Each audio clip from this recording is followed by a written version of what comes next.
Subscribe करें और bell दबाएं ताकि कोई खबर रह न जाए।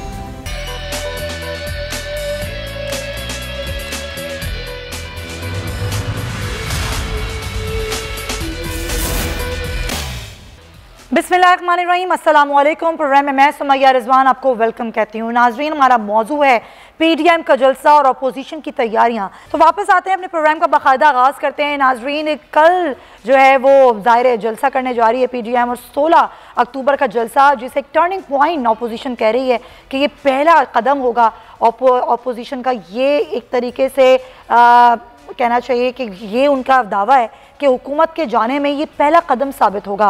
और दूसरी तरफ हुकूमत के भी अपने बयानात हैं, और शिबली फराज साहब ये कहते हैं कि ये जलसा गाह अपोजिशन भर कर दिखाए। तो इस तरह के बयानबाजियाँ हैं, लेकिन कल क्या होगा और कल के जलसे के बाद क्या वाकई अपोजिशन उसी तरीके से काम करेगी जिस तरह के एक्सपेक्टेशंस हैं कि पीडीएम कुछ कर पाएगी? इसी तमाम तर गुफ्तगू आगाज़ करेंगे।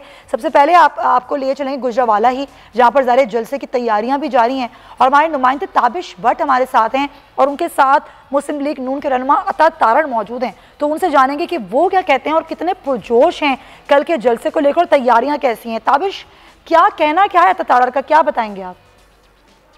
जी बिल्कुल, पीडीएम जो है 11 जो है अपोजिशन जमातें जो है वो गुजरांवाला में अपना पंडाल सजा चुकी है। मुस्लिम लीग नून के कारकुन, जेयूआई फे के कारकुन, पीपल्स पार्टी के कारकुन कल जो है गुजरांवाला में अपना मैदान सजाएंगे। हमारे साथ मुस्लिम लीग नून के सीनियर रहनुमा अताउल्लाह तारड़ मौजूद है, उनसे बात करें। सर बताइएगा, शिबली फराज का ये कहना है कि ये अपना स्टेडियम भी भर नहीं पाएंगे, और क्या लाएअमल होगा कि कल जब आपकी गिरफ्तारियाँ भी अमल में लाई जाएंगी और कंटेनर से गुजरांवाला के मुख्तलिफ इलाकों को बंद करें, क्या कहेंगे इस पर? देखिए, एक तो शिबली फराज साहब को चाहिए कि वो अपनी मालूमात को दुरुस्त करें। वो मालूमात का उनके पास कलमदान है, मगर उनको मालूम नहीं है कि यहाँ पे क्या जोश व जज्बा है। यहाँ पूरे ज़िला गुजरांवाला में तहसील वज़ीराबाद से लेके तहसील कामोकी तक मैंने पूरा ज़िला फिरा है। हमारा अपना हल्का भी यहाँ पे है। जितना जोश व जज्बा देखा जा रहा है ये पहले कभी नहीं देखा गया। लोग गुर्बत से, महंगाई से, बेरोज़गारी से तंग आ चुके हैं। और मैं आपको बताऊं, वो ताजिर हों, वो वकला हों, वो किसान हों, वो मज़दूर हों, वो सब इस तहरीक का हिस्सा बनना चाहते हैं जो पीडीएम की तहरीक है। क्योंकि जो अशियाए खुर्द नोश की महंगाई है, चीनी 100 रुपये है, पुराने पाकिस्तान में 50 रुपये थी। आटा 80 रुपये किलो मिल रहा है, पुराने पाकिस्तान में 40 रुपये किलो था। तो बात यह है कि शिबली फराज साहब को मैं पैगाम देना चाहता हूँ कि अगर आप समझते हैं कि हम स्टेडियम नहीं भर सकते तो हम आपको चैलेंज करते हैं, आप यही स्टेडियम एक हफ्ते के बाद अपना जलसा रखें। सर ये बताएं, कितने लोग आप इकट्ठे कर लेंगे गुजरांवाला में? और आखिर मुस्लिम लीग नून ने गुजरांवाला को आखिर क्यों चुना कि लाहौर में इसके बाद जलसा होगा? गुजरांवाला को क्यों चुना गया? क्योंकि लाहौर भी आपका गढ़ माना जाता है, लेकिन वहाँ पे भी आपने देखा मुस्लिम लीग नून के कारकुन उस तरह नहीं निकले। यहाँ गुजरांवाला में आपको कितनी उम्मीद है, कितने लोग जो हैं वो बाहर निकलेंगे? क्योंकि ये 11 जो है अपोजिशन की जमातें जो हैं यहाँ पर इकट्ठी हों। स्टेडियम छोटा पड़ जाएगा, और अगर इस हुकूमत को ये यकीन ना होता कि ये हमारे लोग नहीं आ रहे, तो ये कभी भी इतनी रुकावटें खड़ी ना करते। ये रुकावटें इसलिए की जा रही हैं क्योंकि इनको रिपोर्ट किया गया है पुलिस की तरफ से, सिविल इंतज़ामिया की तरफ से कि अवाम का सैलाब आने वाला है, एक जम्मे गफ़ीर होगा, इसलिए ये रुकावटें खड़ी की जा रही हैं। खौफ व हिरास फैलाया जा रहा है, पुलिस को इस्तेमाल किया जा रहा है। ये पुलिस को गैर सियासी करने आए थे। इस वक्त गुजरांवाला का एक पुलिस एहलकार पीटीआई का रुकन बन के हमारे कारकुनान को रोक रहा है, कंटेनर खड़े किए जा रहे हैं। ये भी बताइएगा, मतलब मुस्लिम लीग नून के सीनियर रहनुमाओं की जानिब से ये शिकायत की जा रही है कि जो हुकूमत है वो हथकंडे इस्तेमाल कर रही है, पुलिस को इस्तेमाल कर रही है। क्या 2014 में जब पाकिस्तान अवामी तहरीक और तहरीक इंसाफ के ख़िलाफ़ जो है इसी तरह नून लीग ने भी इस्तेमाल किया था, और गुज़िश्ता रोज़ गुजरात में जब आपके कॉर्नर मीटिंग में ज़राए ने ये कहा पुलिस एहलकारों ने आपको अंदर जाने नहीं दिया, क्या आपको फ़र्क महसूस होता है 2014 और 2020 में? देखिए, तहरीक इंसाफ को पूरा फ्री हैंड दिया गया था। इस्लामाबाद आए, 126 दिन का धरना किया, पीटीवी पे हमला किया, हम खामोश रहे। इन्होंने वज़ीर-ए-आज़म हाउस की जानिब जो है वो जाने की कोशिश की, कॉल दी कि गिरबान से घसीट लो, कील, डंडे, और इनके पास बाकी भी चीज़ें मौजूद थीं, ईंटें मौजूद थीं। हमारा कारकुन पुरअमन है, वो पुरअमन रहेगा। इनको तब मज़ामत का सामना करना पड़ा जब इन्होंने वज़ीर-ए-आज़म हाउस की तरफ से जाने की कोशिश की थी, वरना इनको फ्री हैंड दिया गया। पूरी जीटी रोड पर ये आए, गुजरांवाला में भी इनके साथ लोग कोई नहीं थे। खान साहब की आज भी फुटेज मौजूद है कि खाली मैदान में कंटेनर पे चल के वो गुफ्तगू फरमा रहे हैं। तो देखिए, लाहौर का तो एक तारीख साज जलसा होगा, मगर गुजरांवाला जो है मैं समझता हूँ ये तारीख रकम करेगा। हाँ जी बिल्कुल, हमारे साथ मौजूद है मुस्लिम लीग नून के सीनियर रहनुमा अताउल्लाह तारा। बहुत शुक्रिया, आप हमारे साथ मौजूद थे। और तारा साहब ये कह रहे हैं कि कल देख लीजिएगा और जलसागाह भी बढ़ जाएगी, लेकिन क्या हुकूमत बौखलाहट का शिकार है? जिस तरह कंटेनर्स पहुंचाए गए हैं, इस तरह पकड़ धकड़ हो रही है, उस पर बात करने के लिए मेरे साथ मेरे मेहमान मौजूद हैं। कराची स्टूडियो से मुझे ज्वाइन करें ब्यूरो चीफ कराची शाहिद जतोई साहब बहुत शुक्रिया आपका। और इस्लामाबाद स्टूडियो से मुझे ज्वाइन करें ब्यूरो चीफ इस्लामाबाद गुलाम मुर्तज़ा आपका ही बहुत शुक्रिया। मुर्तज़ा, मैं आपसे गुफ्तगू आगाज़ करूँगी। ये जो बयानबाजी हो रही है और हम जो देख रहे हैं कि जिस तरह से प्रेस कॉन्फ्रेंस हुकूमत के वुज़रा कर रहे हैं, क्या ये हुकूमत की बौखलाहट है? जिस तरह कंटेनर्स पहुंचाए गए हैं, जिस तरह पकड़ धकड़ हो रही है, क्या वाकई हुकूमत परेशान हो गई है कल के जलसे को लेकर? जी बिस्मिल्लाहिर्रहमानिर्रहीम, बहुत शुक्रिया। ऐसा नहीं है कि हुकूमत परेशान हो गई है, बल्कि अगर आप पहले दिन से ही देखें तो आपको हर एक इशू पे इसी तरह से 9-9, 10-10, 15-15 लोग जो हैं वो एक ही इशू पे बोलते हुए नज़र आएंगे। ये एक आप ये कह लें कि इनकी हुकूमत को ये पता नहीं है या यहाँ पे मैनेज करने की कोशिश नहीं की गई कि यहाँ किस को प्रोजेक्ट करना है और कितना प्रोजेक्ट करना है, किसने क्या कहना है। और अगर सिर्फ़ और सिर्फ इमरान खान साहब की बात है तो एक बात के लिए उसी बात को घसीटते 14-15 प्रेस कॉन्फ्रेंस कर दी जाती हैं।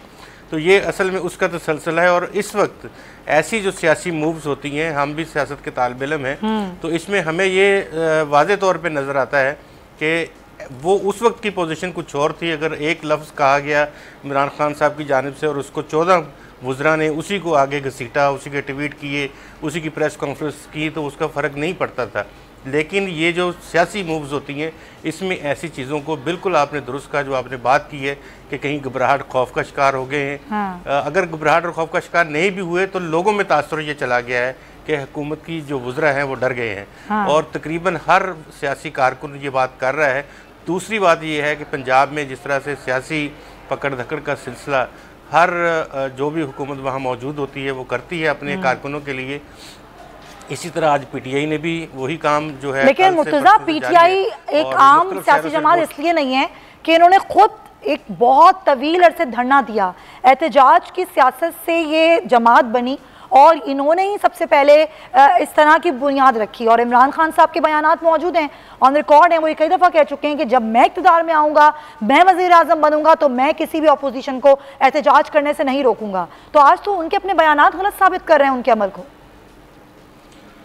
जी बिल्कुल, ये एक बयान नहीं है, इस तरह के कम से कम 20 दर्जनों बयानात हैं जिनको उन्होंने कहा और उसके बाद फिर उसी के जो मामला थे उसके मुखालफ चले। ये जो बयानात जिस वक्त दिए जा रहे हैं थे, ये बातें भी हो रही थी मुख्तलिफ लोगों से, हम भी उनमें शामिल थे कि जब मेरी हुकूमत आएगी, मैं वज़ीर आज़म बनूंगा तो सियासी तौर पे मुकम्मल आज़ादी होगी, तमाम सियासी कारकुन जो है।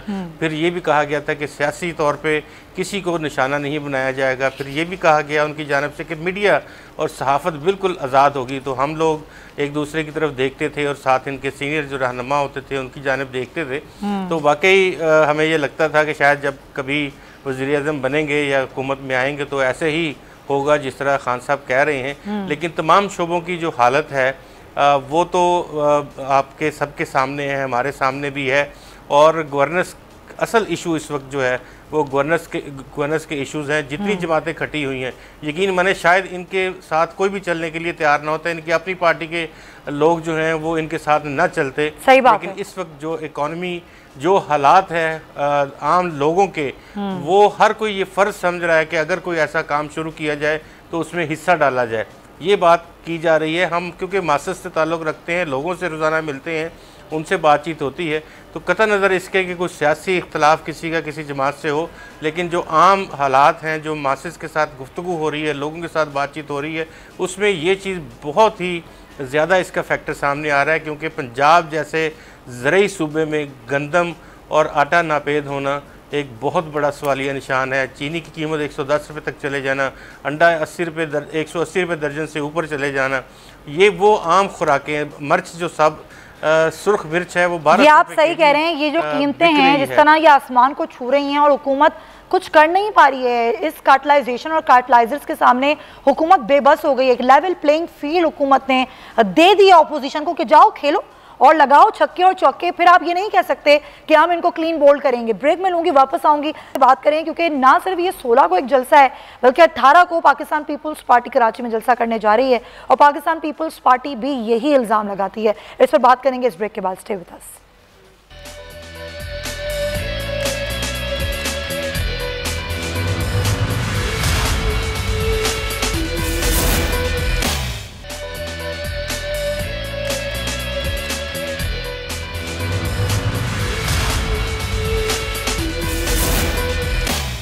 Welcome back to the show. और ज़ाहिर पीडीएम का जलसा, हुकूमत की तमाम तर कार्रवाइयाँ, हुकूमत की बौखलाहट, क्या परेशानी वाकई है आया है अगर अपोजिशन ऐसा कह रही है और अगर हुकूमत ने वाकई लेवल प्लेइंग फील्ड दे दी है अपोजिशन को खेलने के लिए, तो फिर ये हुकूमत की अपनी जिम्मेदारी है। महंगाई कंट्रोल नहीं हो रही है हुकूमत से और इसके लिए कोई सद्देबाब भी नज़र नहीं आता। तो ये साहब, पाकिस्तान पीपल्स पार्टी 18 तारीख को जलसा करने जा रही है, उस पर अपने तहफ़्फ़ुज़ात हैं पीपल्स पार्टी के, और पीपल्स पार्टी भी वही तमाम तर इल्ज़ामात लगा रही है जो दीगर जमातें लगा रही हैं।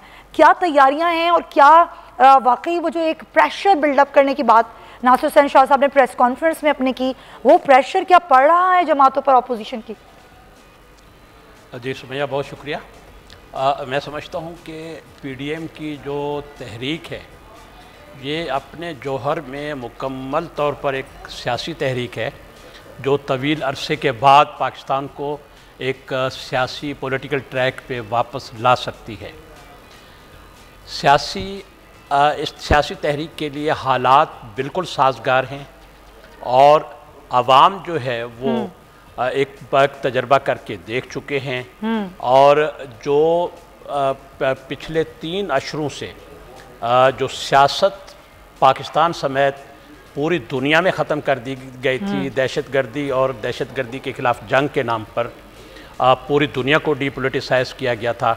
अब दुनिया वापस सियासत की तरफ आ रही है, वो अहद ख़त्म हो चुका है और अब सारी चीज़ें रीऑर्गेनाइज हो रही हैं और पीडीएम इन हालात में जो तहरीक चला रही है, मैं समझता हूँ कि इसके पाकिस्तान की सियासत पर बहुत गहरे असरात मुरतब होंगे। अच्छा, सियासत पर तो गहरे असरात होंगे जतोई साहब, आवाम पर क्या होंगे? आवाम तो महंगाई की चक्की जी, मैं समझता हूँ कि आवाम जो हैं वो इस वक्त महंगाई की वजह से हुकूमत की जो वो समझ लें कि गवर्नेंस ना होने की वजह से और बाकी जो हालात ख़राब हो गए हैं उनकी वजह से लोग बहुत ज़्यादा फ्रस्ट्रेटेड हैं।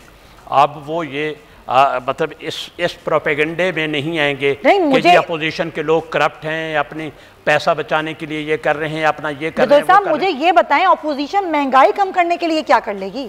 देखिए, बात सुने, जिस नहज पर पाकिस्तान को ले जाया गया है, आज पाकिस्तान की जो ताकतवर हल्के हैं और इंटरनेशनल फोर्सेस ने जिस मरहले पर पाकिस्तान को पहुंचा दिया है, इसको वापस लाना, लोगों को रिलीफ देना इस कदर आसान नहीं है। पाकिस्तान बहुत ज़्यादा मकरूज़ हो गया है, इसकी मैशत बिल्कुल तबाह हो गई है और मज़ीद तबाह की जा रही है।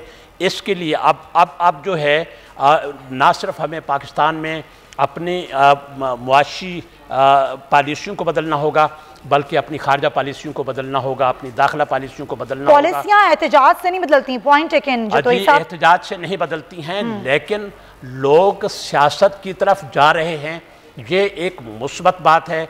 लोगों को डीपोलिटिसाइज किया गया था, लोग सियासत की तरफ जा रहे हैं और उस डीपोलिटिसाइज करने वाले दौर में जो फोर्सेस सामने आई पॉलिटिकल बन के, अब उनकी आजमाइश का वक्त है और मैं समझता हूँ कि ये कोई दुनिया की कोई तहरीक जो है वो सारे मसले हल नहीं करती है, लेकिन ये एक इर्तिका है। अच्छा, हम आगे की तरफ बढ़ रहे हैं। आपका पॉइंट आया, आप कह रहे हैं इर्तिका है। अब मुझे बताएं मुर्तज़ा, मुझे ये बात समझा दें। चलें, सियासत अपनी जगह, लेकिन आवाम के लिए अपोजिशन क्या कर लेगी? क्या ये अपोजिशन कोई ऐसा इनकलाब ला सकती है? क्या इनके अंदर वो स्पार्क है कि वो आवाम के लिए, आवाम के इश्यूज पर एहतजाज करें और वाकई वो इश्यूज रिजॉल्व भी हो जाएं? देखें, ये पाकिस्तान की तारीख़ी जो सियासत है उसको अगर आप बगौर उसका जायज़ा लें तो आपको हमेशा यही नज़र आता है कि किसी न किसी सूरत हाल में जिस तरह एक्सप्लॉयटेशन की जाती है, इसी तरह पब्लिक को एक्सप्लॉयट किया गया है और गरीब आवाम कह के पुकार के उनको बाहर सड़कों पे लाया जाता रहा है। कभी ख़त्म नबूवत के नाम पे लोग बाहर आते रहे हैं, कभी महंगाई के नाम पे लोग बाहर आते रहे हैं, कभी आपने देखा कि इस्लाम को ख़तरा हो गया है इसलिए बाहर आते रहे हैं। हाँ। हमेशा कोई ना कोई ऐसी मूवमेंट, कभी ये कहा गया है कि मुल्की मफाद को ख़तरात लाक हैं, आप बाहर निकलें। लेकिन जब भी तारीख़ आप देख लें, कोई भी मूवमेंट आप उठा कर देख लें, उसके पीछे अगर मुज़मरात उसका जायज़ा लें, उसकी वजूहात सियाक़ो सबाक़ देखें, तो सियासी लोगों की अपनी मजबूरियाँ, सियासी लोगों के अपने जो इक़्तिदार के लिए हसूल के लिए कोशिशें और उनकी अपनी मैनिपुलेशन जो थी वो उसमें शामिल होती थी। लेकिन कभी हमेशा आप 73 सालों से 75 सालों से ये बात देख रहे हैं, हम लोग पढ़ रहे हैं बहुत सारी चीज़ें, कुछ अब 20 साल से 22 साल से हम इसको ऑब्ज़र्व कर रहे हैं। कभी पाकिस्तान के अवाम के मफाद के लिए, मुल्क के मफाद के लिए कोई सियासी तहरीक नहीं चली। ये आपका पॉइंट है, यही मेरा सवाल था। मैं आती हूँ आपकी जानिब, यही पॉइंट मुझे चाहिए था। जाहिर है, लेकिन जब आवाम खड़े होते हैं, जब आवाम अपने इश्यूज़ के लिए खुद बात करते हैं तो फिर शायद कुछ हो सकता है। आज जाहिर ताजरों ने भी एक प्रेस कॉन्फ्रेंस की, मेरे साथ मौजूद हैं ऑल पाकिस्तान अंजुमन ताजरान के सेक्रेटरी जनरल नईम मीर साहब। मीर साहब, आप लोगों ने आज एक प्रेस कॉन्फ्रेंस की है, आप लोग तो अपोजिशन के साथ एहतजाज करने की बात कर रहे हैं, तो क्या कल गुजरावाला के जलसे में ताजिर भी मौजूद होंगे? जी, गुजरावाला के जलसे के हवाले से 12 तारीख को 12 अक्टूबर को गुजरावाला के ताजिरों का एक नुमाइंदा कन्वेंशन मुनक्किद हुआ था और उसमें मैं भी शरीक हुआ था और ताजिर बरादरी ने गुजरावाला की यूनानिमसली ये कहा था कि हम अपोजिशन के जलसे को सपोर्ट करेंगे और उसमें भरपूर शिरकत करेंगे। अच्छा, अभी हमारा ये इजलास जो था ये जारी था कि इंतजामिया और पुलिस एहलकार आ गए और उन्होंने हमारे माइक भी बंद कर दिए और हॉल की बत्तियां भी बुझा दी। अच्छा, प्रोग्राम जारी रखे रहे और हमने अपने प्रोग्राम को जारी रखा। ये गुजरावाला के ताजिरों की ख्वाहिशात हैं और उनकी उमंगें हैं कि वो अपोजिशन के जलसे में शरीक होना चाहते हैं। बात सिर्फ गुजरावाला के ताजिरों की नहीं है, बात यह है कि ताजिर बरादरी अरसा 2.5 साल से एहतजाज में है। हमने FDR के दफातर के घेराव भी किए, हमने मार्च भी किए। मीर साहब, आप ये बता रहे हैं कि ऑपोजिशन ही नहीं, ताजिरों को भी पकड़ा जा रहा है गुजरावाला से, उनकी भी गिरफ्तारियां हो रही हैं। देखें, वहाँ पर हाल सील भी किया गया बाद में और वहाँ पर पर्चा भी दिया गया हमारे ताजिर। अच्छा, और उन्होंने जनाब पर्चा जो दिया वो यूं दिया, उसकी FIR की कॉपी भी मेरे पास मौजूद है। बहरहाल हम इन करने वाले नहीं हैं, हम तो अरसा 2.5 साल से एहतजाज कर रहे हैं। अपोजिशन को तो आज होश आई है। अच्छा। हम तो जबकि ये हुकूमत आई है, हम अपोजिशन को और पाकिस्तान के अवाम को समझाने की कोशिश कर रहे हैं कि ये हुकूमत ताजर दुश्मन है, मईशत दुश्मन है। और लेकिन अपोजिशन पर कैसे एतमाद है आपको कि अपोजिशन ये मसाइल हल करवाएगी? देखिए, बात यह है कि हम प्रेशर ग्रुप में, हम सियासी जमात नहीं है। हमने, आपको याद होगा लास्ट टाइम जब मौलाना फजलुर रहमान जो हैं वो धरना दे के बैठे थे, तो उन्हीं दिनों में हमने अपनी हड़तालों को अनाउंस किया था। जी हाँ। और फिर उसी नतीजे में हम नोटिस, उन्होंने हमारे साथ एक तहरीरी मुआहदा किया था जिससे हमें टू सम एक्सटेंट रिलीफ मिला था। हम अपोजिशन की तहरीक का हिस्सा इसलिए बनने जा रहे हैं कि अपोजिशन ने हमें कोई दावत नहीं दी, बल्कि हम खुद अपना फैसला कर रहे हैं ताकि हम हुकूमत पर और दबाव बढ़ा सकें। और ये शनाख्ती कार्ड की जो शर्त है लेन देन, हम इसका खात्मा चाहते हैं। तो कल कितनी स्ट्रेंथ हो सकती है ताजिरों की इस जलसे में? देखिए जी, ताजिरों की स्ट्रेंथ जो है वो गुजरावाला शहर के ताजिर उसमें शरीक होंगे और मुझे जहाँ तक मालूम पड़ा है ताजिर तैयारी कर रहे हैं और वो गाड़ियों में रैलियों की जो भी रैलियाँ निकलेंगी उनके साथ शामिल होंगे। तो मीर साहब, आप जा रहे हैं कल जलसे में? सजाएंगे जी, मैं भी इंशाल्लाह ताला जाऊँगा, वहाँ पे जाऊँगा, जाएगा जाके क्या होता है। बहुत शुक्रिया आपका। नईम मीर साहब ये कह रहे हैं कि वो भी वहाँ जाएंगे और ना सिर्फ वो बल्कि जो दीगर ताजिर हैं जिनको ये लगता है कि उनके लिए इस हुकूमत ने मुश्किलात पैदा कर दी हैं, तो वो अब चाहते हैं कि ये एहतजाज रिकॉर्ड कराएं और ये एहतजाज वो पहले भी रिकॉर्ड करा रहे हैं। मुर्तज़ा, अगर ये सूरत हाल पैदा हुई कि अवाम, न सिर्फ अवाम बल्कि ताजिर भी इकट्ठे हो गए और वो भी एहतजाज करने के लिए पहुँच गए, तो फिर तो काफ़ी सपोर्ट मिल जाएगी अपोजिशन को। देखिए समिया, इस वक्त जो सूरत हाल है, जिस तरह से पैनिक क्रिएट किया गया है, जिस तरह से बहुत सारी जगहों पे इस तरह लोगों को गिरफ़्तार भी किया जा रहा है, छापे मारे जा रहे हैं या हरासा किया जा रहा है, ये आप समझ लें कि वहाँ अगर 10,000 बंदा भी इकट्ठा हो जाए तो ये जलसा जो है उनका कामयाब हो जाएगा, कामयाब हो चुका है। बल्कि इस वक्त अगर सियासी तालिब इल्म की हैसियत से हम देखें, जो जिस तरह से गवर्नमेंट डिफेंड कर रही है इन चीज़ों को, या गवर्नमेंट जो है वो उसको लेके चल रही है, ये जलसा बाकायदा तौर पे इसको हम कामयाब जलसा कह सकते हैं। अब देखने की दो चीज़ें हैं, ना तो वहाँ पे लोगों की तकरीरें सुननी होंगी, ना आपको ये होगा कि मरीम नवाज़ ने क्या कहा, मौलाना फजल रहमान ने क्या कहा, या बिलावल भुट्टो जरदारी ने क्या कहा, ये देखने की बात नहीं होगी। अब वहाँ जो लोग इकट्ठे होंगे उनके नारे सुनने वाले होंगे कि वो नारा क्या लगाते हैं। खल्क़े खुदा जब निकलती है तो वो किस तरह का उनका मूड क्या है। कल के जलसे में जो लोग भी पहुंचे, बल्कि इनको चाहिए ये था कि इनको फ्री हैंड देते, लोगों को बाहर निकलने देते और वहाँ पे सुनते कि लोग क्या कह रहे हैं, क्योंकि वहाँ पे हर हुकूमत के आँख कान वहाँ पे मौजूद होते हैं। हुकूमत के लोग, यही जमहूरियत का हुस्न होता है। मैं ब्रेक ले लूँ, बहुत देर से मुझे ब्रेक का ले लूँ, वापस आऊंगी तो दोनों अपने ब्यूरो चीफ से ये बात करूंगी कि दिसंबर में वो क्या देख रहे हैं सियासी मंजरनामा बनता हुआ, क्योंकि आप पेश गोइयां तो बहुत सारे सियासतदान कर रहे हैं। इस ब्रेक के बाद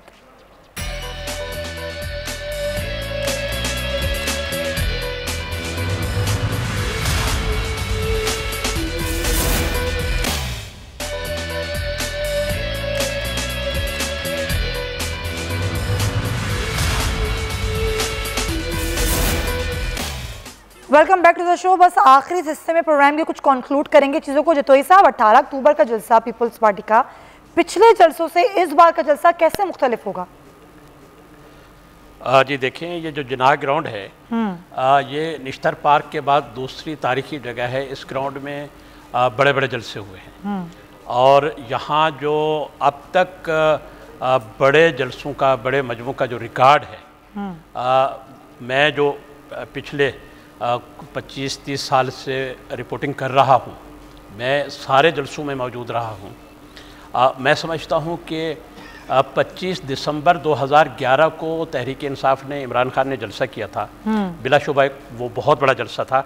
उस जलसे के बाद ये कहा जाने लगा था कि पाकिस्तान तहरीक इंसाफ जो है वो अब पाकिस्तान की मुस्तकबिल की सियासत में हावी रहेगी। लेकिन एक महीने के बाद इसी जिनाह ग्राउंड कराची में 27 जनवरी 2012 को मौलाना फजल रहमान ने, जमीयत उलमा इस्लाम ने अकेले जलसा किया था और वो सारे रिकॉर्ड तोड़ दिए थे जलसों के। यानी उससे पहले जो IJI का जलसा हुआ, उससे पहले जो दिफा पाकिस्तान काउंसिल का जलसा हुआ, या जितने बड़े जलसे हुए, वो उन सब के रिकॉर्ड तोड़ दिए मौलाना फजल रहमान ने। अब जिनाह ग्राउंड में जो आखिरी रिकॉर्ड है सबसे बड़े जलसे का, वो 27 जनवरी 2012 वाले जलसे का रिकॉर्ड है। मैं समझता हूँ कि 18 अक्टूबर 2020 को जो जलसा होने जा रहा है वो उससे भी कहीं बड़ा होगा। यानी कि वो 2012 का रिकॉर्ड तोड़ेगा, उस 2012 का रिकॉर्ड भी तोड़ेगा। अच्छा। इसलिए कि इसमें जो ये आप खबर दे रहे हैं जतोई साहब? जी, मैं बड़ी खबर दे रहा हूँ आपको। आप देख लीजिएगा कि ये जो गुजरांवाला का जलसा है और कराची का जलसा है, ये पाकिस्तान की सियासत में एक क्वालिटेटिव चेंज लाएगा और उसके बाद स्टेटस को ख़तरे में होगा। अच्छा। अगर लोगों ने स्टेटस को बरकरार रखने की कोशिश की तो पाकिस्तान की सियासत में बहुत सारी सूरत हाल अजीब सी होगी, बहुत अनरेस्ट होगा और बहुत मसाइल पैदा होंगे। स्टेटस को खतरे, ये पॉइंट टेकन, ये आपने बड़ी बात की है। 18 अक्टूबर का इंतज़ार रहेगा हमें भी, और हम भी देखते हैं कि अगर ये खबर आप दे रहे हैं ज़ाहिर है तो इसके पीछे यकीनन कोई ना कोई बात होगी। बस मैं आपसे मुर्तज़ा, बस लास्ट मैं ये आपसे पूछना चाहूँगी कि ये जो पेश गोइयाँ की जा रही हैं दिसंबर के हवाले से, क्या मंजरनामा लग रहा है आपको, सियासी मंजरनामा? किसके लिए मुश्किलात बड़ी खड़ी होने वाली दिसंबर तक? दिसंबर तक जो भी इस वक्त सूरत हाल चल रही है पॉलिटिकली, इसमें पाकिस्तान पीपल्स पार्टी, पाकिस्तान मुस्लिम लीग नवाज़, मौलाना फजल रहमान, ये सब इन जलसों का आगाज़ कल से कर रहे हैं। यहीं से मोमेंटम बनेगा और अगर ये इन जलसों का मोमेंटम जो है वो 3, 4, 5 बड़े जलसे करके मोमेंटम बनाने में कामयाब हो जाते हैं, तो फिर जब ये बड़ा जलसा इस्लामाबाद की तरफ रखेंगे तो फिर मुख्तदर हलकों को भी और बाकी भी तमाम जगहों को ये बात सोचनी होगी कि अब ये अवाम की आवाज़ क्या है, अवाम की नब्ज़ क्या है, अवाम क्या चाहते हैं। लेकिन अगर ये इस जलसे कामयाब ना हो सके खुदा न खास्ता, या जो सूरत हाल लग रही है इसमें से एक आध पार्टी को हुकूमत जो है अपने साथ मिलाने की कोशिश भी कर रही है। और हमारी इत्तलात भी है कि एक पार्टी काफ़ी हद तक पाकिस्तान तहरीक इंसाफ का साथ देने का फैसला कर चुकी है। अच्छा। अब देखा ना ये है कि क्या वो अवामी प्रेशर के ऊपर PDM का साथ देती है या वो उसी पॉलिसी को नजर रखती है जिसको ये जो अच्छा एक खबर आपने दी है मुझे और एक खबर मुझे जतोई साहब ने दी है। अब दोनों खबरों का हम देखेंगे कि ये दोनों खबरें जो हैं वो कब सही साबित होती हैं। 18 अक्टूबर ज़ाहिर पहले करीब है और उसके बाद जो सूरत हाल बनेगी फिर मुर्तज़ा आपकी भी खबर हम देखेंगे और यकीनन आप दोनों की खबरें वज़न रखती हैं और वो सही साबित होती हैं। हमारे नाजरीन भी देखते हैं। बहुत शुक्रिया आप दोनों हज़रात का, प्रोग्राम का नाजरीन पता है। लेकिन कल का जलसा कितना बड़ा टर्निंग पॉइंट साबित होगा ना सिर्फ हुकूमत के लिए बल्कि अपोजिशन के लिए भी। तो कल की कवरेज आप बोल न्यूज़ पर ज़रूर देखिएगा। आपसे मुलाकात होगी एक ट्रांसमिशन में कल। तो अपना ख्याल रखिए। अल्लाह हाफ़िज़।